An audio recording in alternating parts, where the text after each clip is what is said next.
You maybe single-handedly have the power to crush their dreams with a few words or even your body language. But this is what we're going to talk about today: how to coach your spouse without ever coaching them.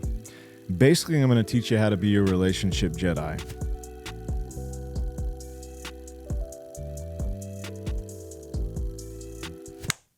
Okay, picture this. It's the end of your day. You've had a really long work day. You sit down and for the first time, you're going to relax. Your spouse, or let's say it's a spouse-ish person, this could be a partner, a family member, they come in and they say this: I'm fat. I need to lose some weight. I really want to lose some weight. I want you to see yourself there, sitting with that person. I want you to see the frustration on their face. I want you to hear the dismissive, almost rhetorical phrasing that they said, almost like you weren't in the room, yet you are, and they did say it out loud. They look to you for a response, almost as you're their Obi-Wan Kenobi. What do you do? This is actually a pretty common thing. I'll explain why, but this is what we're going to talk about today: how to coach your spouse without ever coaching them. Basically, I'm going to teach you how to be a relationship Jedi. These aren't the droids you're looking for. These aren't the droids we're looking for. I want to very briefly teach you what words to never, ever say. I want to teach you how to help your loved ones deep dive into what they really want. And then lastly, show you how to challenge feasibility without ever bringing worthiness into question. Now, before we start, let's get a few things straight. It's really hard to coach family.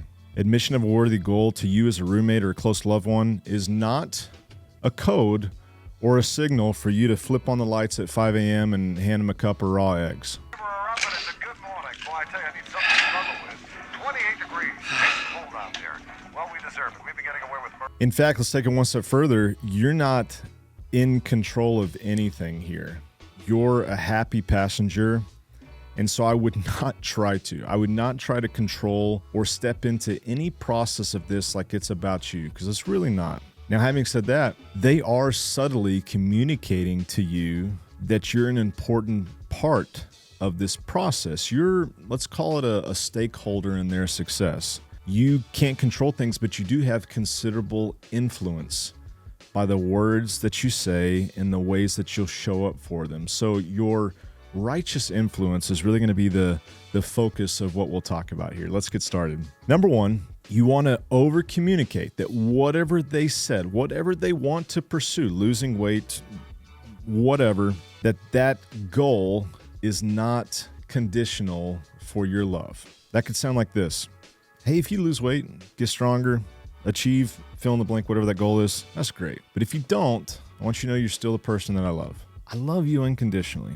The point here is that you want to support the process that they're going through, but you don't want to be too focused on the outcome that they probably are. And so sentences like, man, I'm proud of how you're taking time for yourself, sound a lot better than I'm so proud of you for this weight you're going to lose. And so for you as the support, focus on how they approach the goal, but not necessarily the outcome. Now, that's a subtle difference, but it makes a huge determining factor in maybe not even the outcome of this goal, but just how well it's going to go for you two guys together. Now, let's get into what I think is even more important. And I'll start with a sad but all too common story. Let's say a spouse wants to lose 20 pounds, and their partner, in response, starts to buy them exercise clothes. They start to sign them up for Pilates class. They start to, bless their heart, meal prep all of their meals. Now, for some of you, this is a really normal reaction, but I've never, and I mean those words, never, I've never seen this go well. This is the physical manifestation of doing what they think their spouse should do. Statements like, hey, you should really get some new exercise clothes. Hey, you should really go do Pilates with your friends. Hey, you should really meal prep. and then doing those things are exactly the same. And I've never seen should work. So take the concept of should, whether in action or language, and throw it in the trash. It has no time and place. Instead, you need to ask questions. And there's one way that you can determine what it is that you should be doing to help. Maybe we start by saying, hey, what's driving this goal for you? Tell me more. Hey, this thing that you're talking about, what really excites you about that? Hey, this thing that you want to do, what do you think is going to be the hardest part? Get them talking about it. And then lastly, say this, man, how can I best support you with this? You now know what's going to excite them, what's going to be hard for them, what's beneath this outcome that they're driving towards. And you say, how do you want me to help? Do you want me to check in? You want me just to listen when you talk about it? They will give you specific instructions, and all you need to do is follow that. Now, maybe they'll say, well, I really need help meal prepping, or I really need you to buy exercise clothes. I doubt it, but you can't do it unless they give you permission. I know that sounds trite. I know it sounds childish, but we as adults follow the same progression that kids do. We need permission before we just go and try to be really, really helpful to someone. Now, within this conversation, there's a chance, and this will lead us into the last part of feasibility, there's a chance that they may say something that in your mind is really unrealistic. At this point in time, we're still in the dream stage. Now, if it's been several months and they're doing these things and then they just rope you into it, that's different. But more times than not, when someone that you live with brings a worthy goal to you, we're just in the contemplation stage, as psychologists call it. You maybe single-handedly have the power to crush their dreams with a few words or even your body language. Without a word being spoken, you can crush these dreams. So be very careful in how you respond to something that in your mind seems completely outlandish and completely unrealistic. Furthermore, you may have seen this person fail doing the same thing before, but bringing up their failures at this point will not help. Instead, ask specific questions that can help them think for themselves. Here's a couple of examples. Man, this sounds awesome and pretty challenging. What are some things that you're thinking that will make this something that you look forward to? Here's another question.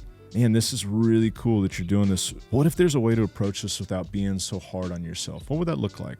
Now, along those lines, we'll get into our third point, which is checking the feasibility, but not the worthiness. For example, maybe you ask some of those questions and we're just dreaming, and something comes out like this. They say, I'm only going to eat raw carrots from here on out, which I'll be honest, I agree with you. It kind of sounds dumb. But don't say, well, that sounds dumb, or that's a bad idea. Bite your tongue and say, oh, it's interesting. What's the reason behind that? Is it about simplicity? Is it about calories? Is it about feeling lighter? They'll give you an answer, and from there, you'll do what's called a reflection. This is a coaching tool that I would encourage you to use. All you're doing is letting them hear the words that they just said in your own voice. So they say that thing about carrots, and maybe your reflection is, so you want to feel good versus wrecked, and you always feel good when you eat carrots?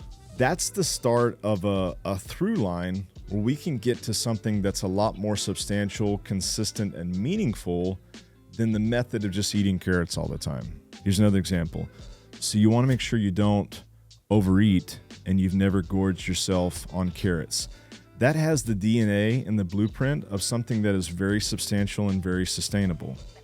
So your role is to reflect back. It's not to dictate. All you're doing here, once again, is getting to the long-term principle versus some particular and potentially fad method. So to recap, make sure you start by separating who they are from what they achieve. You love them no matter what they achieve. Second, throw shit in the trash can. Listen and don't try to solve, and don't overstep your boundaries. Lastly, gently help them refine the goal by just asking some good questions and providing some great reflections. Final thought, the best support you can give them is remind them that they're loved no matter what, and that they don't have to figure this out all at once or be perfect all the way through it. This has been a monumental statement about incremental change brought to you by the good people at BPR.